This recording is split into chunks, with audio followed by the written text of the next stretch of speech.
waaw Vieux Diop moom moo très cher nit loo koo xamante ni doomu Pikine la di doomu jullit di un jeune boo xamante ni jeune bu am bëgg-bëgg jeune bu am gis-gis ci àddunaam waaw te gëm it dëkkam gëm société bi jeune boobu la. d'accord Vieux nga nekk Pikine ak doomu Pikine Vieux mën nga ñu wax sa jaar-jaar. waaw xam naa ni pour wax ci sama jaar-jaar moom dana doon lu jafe mën naa bañ a jafe mais jaar-jaar la boo xamante ni yaakaar naa jaar-jaar bu noble la jaar-jaar bu nit war a jaar la jaar-jaar moom tamit jaar-jaaru sant suñu borom la boo ma ci laajee nag ma war a mën a tontu ci loolu domaine boo ma laaj rek war naa la ci mën a tontu ci sama jaar-jaar. yaa ngi nekk jeune. nekk xaadre. ñu seexal la. mën nga ñu wax sa seexal bi ñu la seexal fan la jóge ak kan moo la seexal.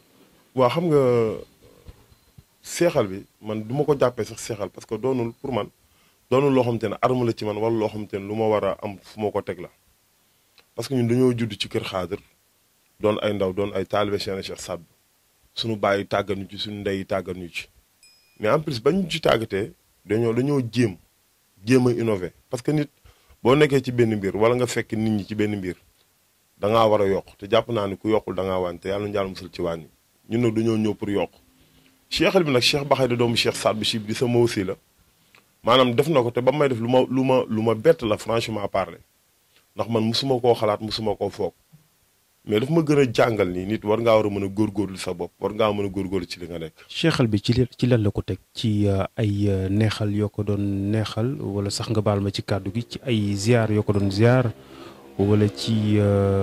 ci xam-xam ci lan la tegu. neexal non kooku yaakaar naa du seexal nit ci neexal ndax koo xam te ne da nga am ay taalibe président koo xam te ne da nga yor ay kilifa yor ay taalibe milliardaire man jàpp naa ne man maa gën a doon taalibe bu gën a tuuti. ci taalibe yi mais ñoom nag yàlla dogal na lépp lu ñu def rek dañ koo sentir lépp lu ñu def rek dañ cee am ndigal ndax ñoom jiitaluñu kenn ku dul Cheikh Saad li tax mu def ko man wallaahi azim mënu ma la wax ni lii la moom moo xam tax mu def ko franchement pas te man jàpp naa ni seexal bi pour ma gën a yokk góorgóorlu la. yow ñu seexal la est-ce que nekkul risque ci yow en tant que jeune ak jafe-jafe àdduna yi ak tentation yi ak xale yu jigéen yi ak yeneen ak yeneen. non man gëw ma risque.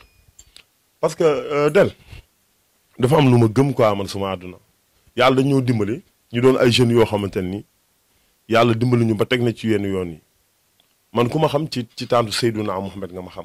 sallallahu alayhi wa sallam dëgg la am naa jaar naa ci aar jaar naa ci lëj la ci àdduna parce que booy Pikine laa am na fu ma jaar mais yàlla suturaal na ma ba am na yenn dund yoom te dund ma ko yàlla moo ma suturaal loolu yàlla moo ma dimbalee loolu. à part là de xale yu jigéen nag yaakaar naa ni ku ci nekk da ngay ñaan yàlla mucc ci rek xale yu jigéen moom ñun ñëpp ku ci nekk am nga ci jaar-jaar. xale yu jigéen tamit ñu ngi ñaan yàlla mucc ci xale yu góor ñi. waaw bien sûr xale yu góor yi tamit xale yu jigéen tamit dañoo war a ñaan loolu mais yaakaar naa ñun góor ñoo ko war a njëkk a ñaan xam nga la moo tax dafa am loo xamante ni yàlla jigéen rek la ko may ko góor gis nga boo nekkee jeune man sama gis-gis man pour man jigéen rek moo la mën a atteindre. jigéen rek moo la mën a yàqal jigéen rek moo la mën a baare ci yenn yi est-ce que yaa ngi comprendre baax fi mu waxee c'est parce que attitude yi la ak li yàlla may jigéen maanaam man jàpp naa ni ñun góor tey li ñu mën a bàyyi xel non jigéen du ko bàyyi xel man j'ai vécu man am na relation yoo xam te ne dund naa ko mais damay naan ndimbalu suñu borom la mais du sama ngóora. ah justement parlant de relation yow jot a dund sax ñu yëg ci weewu bëy ñu for ci weewu bëy comme ni ñuy wax ne. ki nga xam ne nekkoon na fi ay jamono soxna Balla Gaye jotoon na nekk sa soxna mën nga ñu ci wax loolu tuuti. waaw non loolu moom ndeysaan musuma cee wax mais tey dinaa ci wax parce que man loolu dama jàpp ni destin la tey sëy yàlla moo ko dogal yàlla moo koy bind ci aras dëgg la sama soxna si ma nekkaloon la sa siise soxna Balla Gaye la woon mais man jàpp naa ne yàlla moo tudd ne day jaar ci moom après jaar ci man.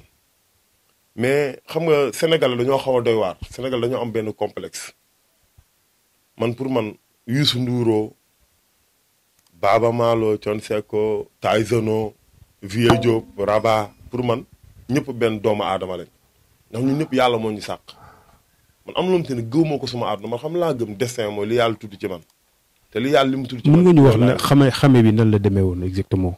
waaw xame bi ni mu demee du leen lu dul moom benn sama mbokk la. d'accord. waaw daan na ñëw suma kër mais musuma koo dugg quoi musuma sekk ak moom lenn intéressé wu ma woon sax yàlla xam na ko ba un jour ma ànd ak sama benn xarit yor benn réseau benn fas bu sama grand ubbi woon mu ñëw fa di jënd ñi mbalagante nii man ko naa ñëw sa kër seetsi la ma xëy dem këram relation ba fa la tàmbale mu naturel quoi. alors nga dund fa lu jafe daanaka bi ngay seex moom fekk na moom mu divorcé ak Balla Gaye dund nga fa lu doy waar lu jëm ci wàllu ay menaces ak yeneen ak loolu famille mbër mi dañ ko comprendre woon wala dañ ko nangul woon wala moom nañu nangul woon bàyyi exactement. waaw non te yaa ngi dugg fu doy waar fu garaaw xam nga del alhamdulilah rabbil alamin àdduna dafa garaaw àdduna dafa doy waar du ma ne du ma accuser kenn du ma jiin kenn mais dafa am nit ñoo xamante nii wallahi li asin war nañu yeddaat seen bopp war nañu xoolaat seen bopp xam ni àdduna du dara alalu àdduna du dara gis nga mboq dara gënu koo foor nit ki nga bokkal yaakaar naa ne dara gënu koo foor kon yaakaar naa yi fi àdduna warul tax nga mën a xeeb sa mbokk yi fi àdduna warul mën a tax nga jël sa mbokk teg ko fenn wala nga koy banaliser ndax nag kaay ma wax la benn affaire de man jàpp naa ne Macky Sall sax man jàpp naa ne maa ko ëpp wërsëg man jàpp naa ne li ma war a am keneen du ko am mais nag boo gisee benn doomu aadama mu nekk ci yoon doon xale bu ndaw gëm boppam gëm yàlla am lu mu gëm nga bëgg koo banaliser yaakaar ni du yor yaa ngi nax sa bopp fii yàllaa fi ne man yàlla dimbali na ma du ma dut kenn baaraam du ma ne kenn nangam parce que man gëm naa ni su ma bàyyi jullit akal na te yar na ma fi ma yaree fi ma war a yaree gëm naa ni sama ndey sëy na fi mu war a sëyee kon aw ma kenn ku may ñee aw ma kenn koo xamante nii rek maa ngi am arrière pensée ci yow li ma gëm mooy ak kii que ce soit ku munti doon Youssou Ndour Balla Gaye Yékini ku munti doon ñoom ñëpp ay doomu aadama lañ ñu mel.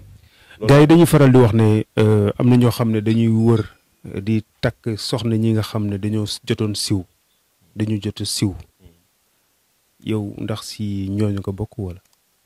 non jamais loolu mooy lan loolu man du ma genre boobu. parce que Balla Gaye siw na mu wocc jabaram ñeneen dañuy def le tout ba jéem ko jot pour mën a am buzz bi nga xam ne pratiquement mun nañ ko jëlee ci Balla Gaye naan soxna Balla Gaye bi Balla Gaye wàcc lañu jël.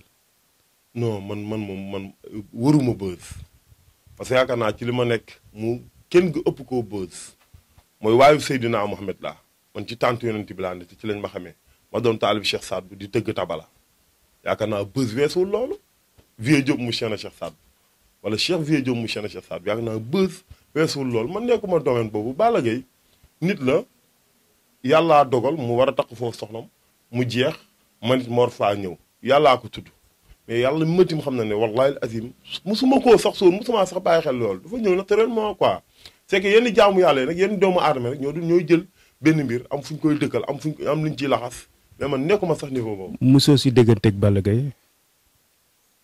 non Balla Gaye nag yaakaar naa benn yoon laa mos a dégganteeg moom ndeysaan mooy ba ma amee tout tànk boobu laa mos a dégganteeg moom te par téléphone la ndeysaan mu woo ma félicité ma ndeysaan ñaanal ma invité ko sama ngénte yaakaar naa boobu laa gëj a dégg ci àdduna boobu sax ci laa gëj a gis yaakaar naa suma juumul parce que damay gisante moom bëriwul te miinu ma ko sax xaw ma ko quoi franchement parler.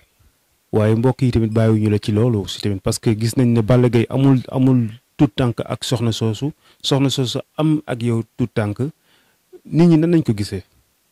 waaw non xam nga man yàlla dimbali na ma ba dafa am ay approches yoo xam te ne du ma ko nangul doomu aadama dafa am ay débat yoo xam te ne du ma nangul kenn ku ma ci dugal parce que mooy li ma la wax sànq rek gis-gis maam mooy moom yàllaa ko bind yàllaa ma bind muy soxna si. wallahi azim débat bi sax pour ma wax ci day xaw a métti parce que mosuma cee wax parce que lu naturel la doom yàlla moo ko tudd sama diggante ak moom war na ci am xëy na moom Balla yàlla tudd loon doom seni mais yàlla tudd na doom ci yeneen soxla mais man loolaa yëpp nit ñi nag seeni xalaat ak seen wax dañoo mën a jaxase nit ak àdduna boo leen dégloo dañ lay dugal ci dimension yoom te ne yow nekkoo fa te man dugguma ci seen dimension yooyu. ñu bëri dañ doon wax ne supporteru Modou Lo benn fan su Modou Lo moo takkoon jabar bi nga xam ne moom la Balla Gaye wàcc est-ce que loolu lu amoon la wala lu dëggu la. non non man nag yàlla dafa dogal nag àdduna sport ak lu mu munti doon waa Pikine laa ciy supporté man je suis un Pikinois 100% man amul lenn luy yëngu ci wàllu sport ak leneen te représenté mu waa man xaw ma sax kuy Modou Lo mosuma koo supporté wallahi azim intéressé wu ma sax man waa Pikine laa xam ay Eumeu Sène Balla Gaye ay Eumeu Sène Eumeu Sène Ama Baldé Boy Niang Baboy man ñooñu laa xam ñooñu laay supporté mais ay Modou Lo yooyu taxul yooyu non ma foofu. bu ñu jógee ci wàllu boobu ñu ñëw ci Boy Niang mi nga xam ne moom nga tudd Boy Niang nekk taalibe ci Cheikh Aya alors mën nga ñu wax un peu relation Boy Niang ak Cheikh am. waaw non Boy Niang wax ci moom dinaa ci sawar parce que miinu ma ko carrément mais xam naa ko xam na ma mais diggante ma Cheikh Aya Boy Niang doomu ruux la Boy Niang taalibe Cheikh Sadbu la ndax waajuram bu góor taalibe Cheikh Sadbu la waajuram bu jigéen dafa bokk ci waa kër Cheikh Yérim Ndumbaan kon kooku dafa ni ñu naan tubaab daa ñibbi Paris Boy Niang bu ñëwee nekk xaadir doon taalibe Cheikh Aya dafa war a mën a nekk c'est que ku xamul fi mu bokk rek ngay am xel ñaar mais fi mu bokk la daa bokk kër Cheikh Sadbu te yàlla mi dara tëbul nag moom ak Cheikh Aya ñoom ay relation yu rafet relation taalibe ak sëriñ Cheikh Aya am fu mu ko teg Cheikh Aya fonk ko loolu moom it mu doon taalibe tarbiya parce que Boy Niang yamul Sénégal bu Nimjaat jotee da ngay gis mu jël oto def ci ay doomu aadama def bus takk jug dem Nimjaat tarbiya fa kon kooku daa bokk ci kër gi waaw loolu am ci dégg naa ci wàllu boobu dañ ko garantir ne dina mës a nekk roi des arènes loolu ñu si mën a wax. waa xam nga loolu moom dafa doon mbir boo xamante nii man pour ma gëm-gëm la même bu dul Boy Niang moom même bu ko Cheikh Aya garantiwul même bu ko keneen garantiwul bis bu defee ci boppam ni moom warta doon roi des arènes man pour man war naa mën a bàyyi làmb nit ki lépp loo yëngu rek dañ cee war a jàpp ni yow yaay doon meilleur bi waaw mais mosuma dégg fu ñu ne dañ koo garanti wax fa dëgg yàlla en tout cas leen da xam naa ko bu amee combat moom dañ ciy taxaw ñun xaadiri moom gis naa ñoo xamante da ngeen di sot daal. waaw mënut a ñàkk dompal ci sa la bopp. mënut a ñàkk. d'accord alors mbokk yi ñu ngi leen di fàttali ne yéen a ngi seen chaîne Senewood TV di leen wax ne entretien yi dinañ ko faral di amal tout le temps ak ñi nga xam ne ràññee nañ leen ñi nga xam ne ràññewuñ leen ñi nga xam ne fës nañ wala fësuñu rien que rek pour ñu partager ak yéen li nga xam ne mooy seen histoire mooy seen jaar-jaar fii ci Senewood TV di leen wax ne mun ngeen abonné sur notre chaîne Senewood TV sur YouTube l'abonnement est gratuit. di wax ne Senewood TV c'est le meilleur du divertissement intelligent alors lu jàll loolu également am ngeen possibilité suivre li nga xam ne moo di Comet Radio le son qui vient de l'espace ñaari plateforme yi nga xam ne ñu ngi leen di accompagner fii nga xam ne mooy suñu douane bi ñu féete tey nag ñu am mbégte vraiment dalal ki nga xam ne mooy Cheikh Vieux le jeune Cheikh ki nga xam ne jot nañ ko cheikhal Cheikh de gëjoon nañ ko dégg ci jamonoy Demba Dia ci jeune wala sax koo xam ne ku fës la ñu seexal ko gëjoon nañ ko dégg ci jamonoy Demba Dia tey jii nii Cheikh boobu est-ce que nekkul lu diis ci yow. non Cheikh bi diis na diisul pour te dire la vérité des fois ma toog ci ruq ci trop ci sama bopp. ndax am na loo xam ne mënatoo ko. waaw bien sûr. xale yu jigéen yeeg. de yaa ngi insisté ci xale yu jigéen xanaa lañu wax ni man dama doy waar. non damay laajte rek. non xam nga man. waaw ci la bokk surtout parce que ñun ay xale lañ. te bu dëgg neexee rek dañuy waxtaan wax dëgg ca la. li may dund moom la keneen dund ay nit lañ. dañuy am ay coro pour jéggalu ci pour bañ a wax yenn waxi dañuy am ay coro mais nag. Cheikh bi man pour man ndimbal la ci man. wallahi azim fi may wax ni am na loo xamante ne rus naa koo wax am na bërëb yoo xamante ne rus naa faa dem am na jëf yoo xamante ne rus naa koo jëf. kon man dama jàpp ni Cheikh bi ndimbal la ci man te en plus yaraat na ma. waaw kon yaakaar naa defaraat na sa jikko daal waaw bien sûr waaw te c'est pas donné à n'importe qui. d'accord alors lan nga ñu mën a wax si sa passé si jigéen ñi lan nga si mën a wax. ci jigéen. waaw lan nga ñu si mën a wax loo xam ne lu la marqué la exactement. non man moom ci jigéen su ma ci dalee wax su yaakaar naa su ma ci doon wax fii ba suba du ma ci doyal parce que man. dama am benn jaar-jaar bu doy waar ci jigéen. may ñu si tuuti. exemple ba may gën a nekk booy daan am ñaari xale jigéen ñi ma xam bu ñu déggee li may wax dinañ comprendre fi may wax quoi ñaari xale jigéen ñoom te ne sorante wuñu woon dama daan gérer kii di gérer kii mais dañ ma daan teg ay mbir yu doy waar yoo xam te ne man du ma comprendre ba fi may waxee nii am na yoo xam te ne comprendre ma ko. damay doxaan ñaari gel yoo xamante ni tey damay xëy benn journée rek sama gel bee woon am na benn lettre bu ñu fi andi ma ne lettre ma dofu ma demee egg ci moom mu won ma lettre bu ma demaa keneen ki tamit daf may woo ni ma am na tamit lettre bi ñu fi andi mais lettre yooyu su ma ko tegee liir ko lettre yooyu day confondre ak li ma dund maanaam dafa am benn jeu bu ñu may doon def. mais lettre yi lan lañ ciy wax si biir lettre yi. non maanaam tey mun naa toog guddi jot ma ànd ak gars yi ñoom Raba ñoom Seexu ñoom Lamp Fall ñoom Papa Diaw toog. dem doxaani wala ñu dund benn affaire nii ci guddi gi mais su ma xëyee sama benn gel bi non li ma def lépp lañ koy bindal ci lettre bi jox ko xamal ko ni fii gëmu la dalay naxaate kat la est-ce que comprendre léegi daa andi frustration quoi ci suma gel yi. ñu commencé ma jaxase ñoom dama def ay rôle yu doy waar. wallahi al azim ba fi may waxee nii mënu ma comprendre. ba léegi nii mënoo xam kan moo doon bind lettre yi. non ay menaces sax dama ko daan jot. boobu ay WhatsApp nii amul dañu jékki-jékki benn numéro tugo woo ma yow nangam ak nangam ay menaces yu doy waar. ba pare su ma buñ ma woowee ci bis boobu boo ci waatee doo mus a jot. wallahi al azim ba fi may waxee nii li may wax nii ëpp na 10 ans. ba léegi nii mënumaa xam lan la mënumaa xam kan la. li may doon xale yàlla dimbali na mu dund yoo xamante ni noo del su ma toogoon fii dugg expliqué da ngay naan c'est pas vrai te ay nit ñoo ma ko def. wallahi al azim te man j'en suis sûr et certain que ñi ma doon def loolu man xam naa ne ñu ma xam la parce que ci lettre yi dama ci daal gis loo xamante ni non lii maa ko def mais kon léegi yow ñun ban àdduna lañ ne ak nit ñi seen gis-gis. ñi nga doon nekkal daanaka xëy na si gàttal ñoo doon bind li nga xam ne ñoo nekkoon lettre yooyu. bien sûr. doon retracer li nga ci def. caxase la ñaari ndaw sos. non bien sûr man ba fi may waxee nii damaa jàpp ni ñi ma xam dëgg-dëgg ñoo ko def parce que am na moom te ne ku la jegewul wala ku la xamul. lettre yi mosoo si garder benn yoon. non garder woon naa ko nag. mais dafa am un jour ñuy defar sunu kër. di tuxu changer décor beeg yooyu. lettre yooyu yëpp ci laa ko pertoon mais dama ko dajale woon am fu ma ko defoon ci laa ko perte mais wallahi azim gëm naa ne un jour viendra dinaa gis lettre yi te mbir moom dama ko topp nag parce que dafa am lu mu joué sama carrière dafa am lu bëri lu ma yàqal dem naa benn instant. lu yàqal comme lan exactement. ah non tey man fi may waxee nii tey exemple fi ma toll nii su ma demoon tey taxaw benn jigéen di ko doxaan xam lan la ñu njëkk a wax yéen fii yow dégg naa da ngaa bëri gel fii dégg naa da nga mën a doxaan wallahi azim te yooyu moo ko causé parce que dafa am doomu aadama te ni dañuy yàq nit wallahi azim mais man lépp ndimbal la pour man parce que boo demee ba nekk xale. nga nekk boy bu ndaw am yom te ne nga jaar ci say mag jaaruñu ci.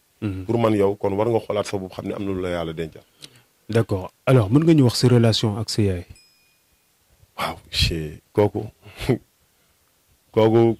kooku del maanaam mooy sama àdduna sama yaay ma dama jàpp ni tey moom moo war a toog fii yor micro di sensibiliser xale yu jigéen ñi ci sëy parce que tey am na lu am Sénégal li ma doon xale man rafetlu ma ko ñaawlu naa ko mooy tey xoolal sëy yi ni muy demee mais xale yu jigéen ñi xamatuñu luñ mënatuñ ko man wallahi azim gis naa sama yaay bi ma jur muñ loo xamante ni ci sëy wallahi azim gisatuma xale yu jigéen ñu jur ñu muñ ci benn bu mel noonu benn tey man su ma demee ba am ngor wala am fulla wala am fayda wala am gëm-gëm du kenn ku ma ko jàngal ku dul sama ndey bi ma jur parce que du ma ko rus di wax man juddoowuma ci étage juddoowuma ci damaa judd ci ay barak mais tey maa ngi dëkk ci étage te wallahi azim moom moo tax ñu am ngor moo tax sàccuñu moo tax fenuñu moo tax ñu mën a jaamu yàlla moo tax ñu xam la mooy doomu aadama moo tax ñu respecté doomu aadama kon kooku su ma toogee tey di wax ci moom yaakaar naa mun naa tur ay xéwal te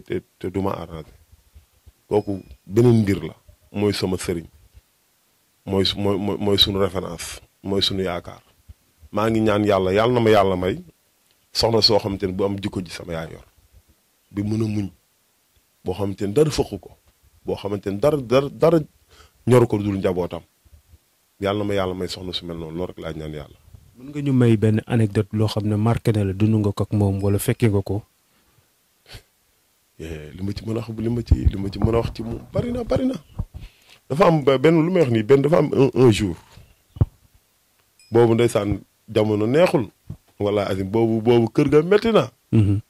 billaahi boobu gaale métti na boobu ñun pour ñu xëy sax sunu kër ndeysaan dafa amoon garab tàndara bu fa nekk pour ñu xëy war a jàngi dañu am problème mu ndékki dañu obligé witti ci tàndarma bi bu ñu demee ci école jaay ko pour mën a jënd ndékki mu am benn jour boo xamante ni ñu kii quoi ndeysaan loolu daa am fu mu yóbbu quoi ñu am benn jour ñu toog ndékki wuñu añuñu ma ne damay dem sama kër maam boobu sama kër maam mi ngi ci ginnaaw sama yaay ñoom seen kër mi ngi ci ginnaaw léegi moom am na nu mu ñu yarewuñu xaaraan yarewuñu taxawaalu yarewuñu wax ju ñaaw ma dem ba sama buntu kër maam toog fa quoi rus naa dugg di añ ma ñëw toog garabu ñoom mère Kabakeeta ba suñu waa kër ma añ ba pare ma dellu ñëw ci kër ga ne ko yaa añ naa pare mais ba mu ma xoolee man xam naa ni carrément kii xam na ni man mii. mooy loolu quoi. da dafa am te bugguma ci sori. sinon du ma arrangé quoi. moom du ma arrangé sama yàlla wax ñu ndeysaan. waaw yàlla boo xamante ne daal. am na lu ñu dund ak moom. loo xamante ne gor moo koy dund ak moom. barki Seydina Mohamed. àdduna nag gisuma lu tax. ma mën a sàcc wala ma mën a fen pour am. wala moo mën a def jëf ju ñaaw pour lekk. du ma ko def mukk. am na su ma ko doon def rek sóor sama ndey. wallaahi azim. ndax sama yaay gor la. sama yaay lépp na tusi jox ñu sol. sama yaay lépp na ceeb jox ñu lekk. sama yaay lépp na mburu jox ñu lekk.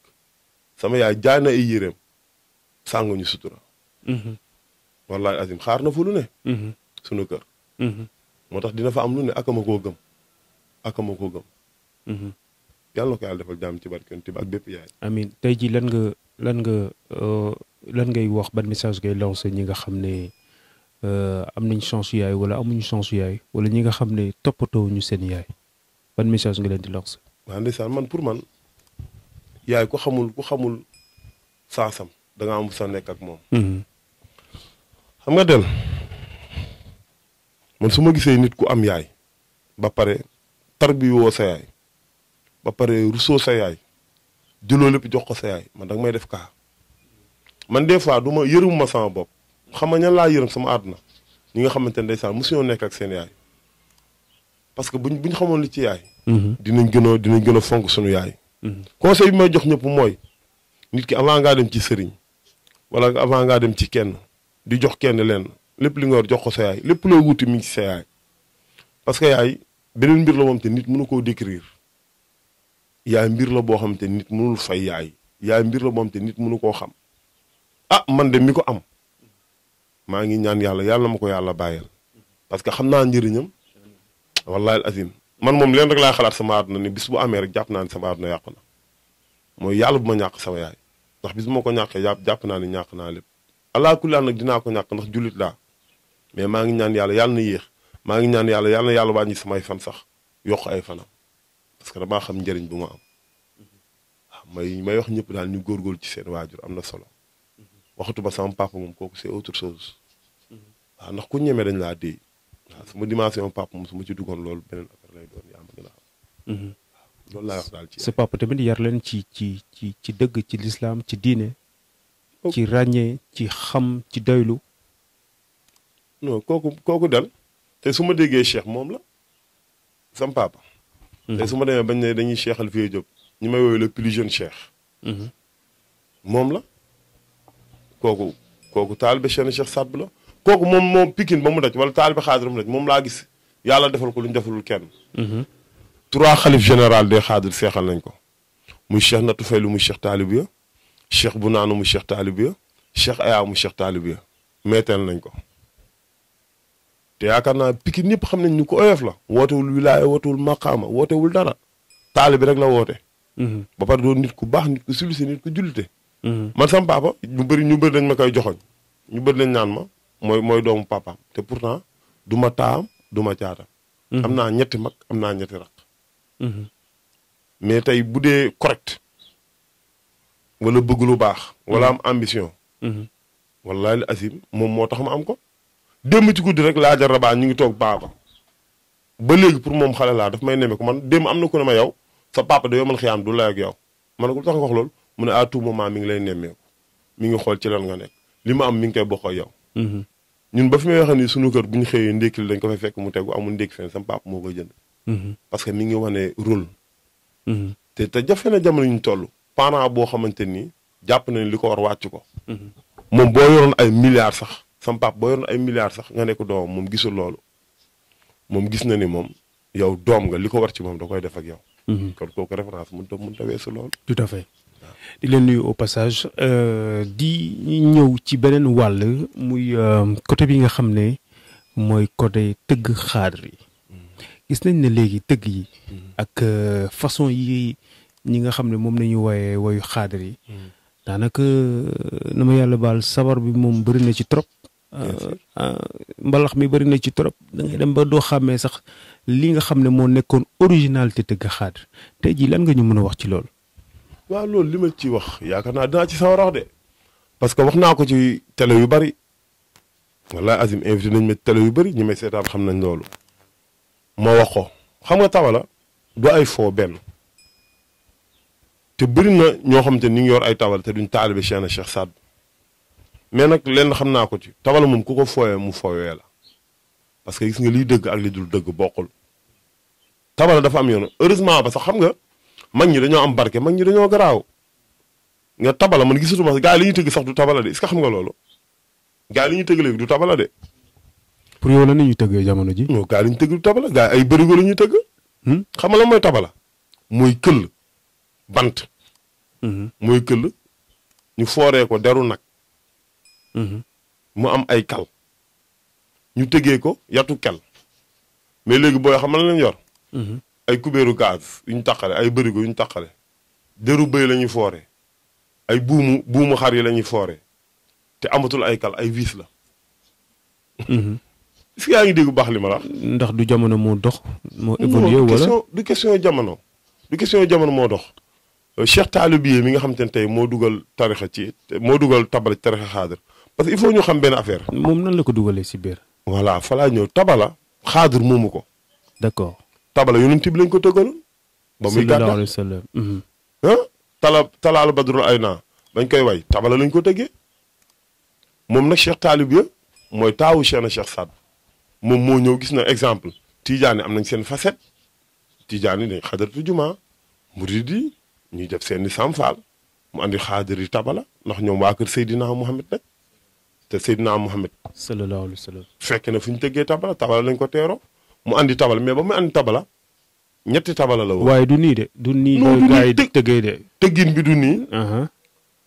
foorin bi du nii. te tabala yi ni mu bëree nii ameewul tabala ñett la woon. benn jéeli benn mbalax benn tànn la woon ñett rek la woon. mais léegi booy lu ñu tëgg bàq yi du tabala booy respecté wuñu tabala yi gis ko sol jéenam du tëgg sol bëri du tëgg wala nga def rek sa wala nga jël mbaxane wiir ci ginnaaw taxaw di tëgg.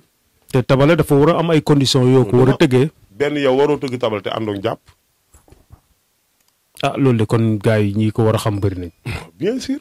parce que gars yi dañuy tëgg dem tuuri ndox sax ñëwaat tëgg kon ne tëgg. ak yeneen lu ñu mënta wax. mais seetlu lu baax ñu koy def xoolal fi ñu mujjee da ngay am problème. tabala boo ko sellalul wallahi azim mooy wax naa ko sànq boo ko fooyee mu fooye la dafa am mbiri ci ne mais xoolal garab gu dee ak der bu dee. ak yentu kel lépp lu dee nga tim ko di ko tëgg. mais war nga bàyyi xel na am na lu ci ne. c'est pas donné à n'importe qui kon tabal du foowukaay. d'accord tey jii ban message nga bëgg a lancer ñi nga xam ne ñooy tëggkat tabala yi ndax aussi tamit est-ce que jàngkatu tabala yi aussi tamit respecté nañ ñii di tëgg tabala.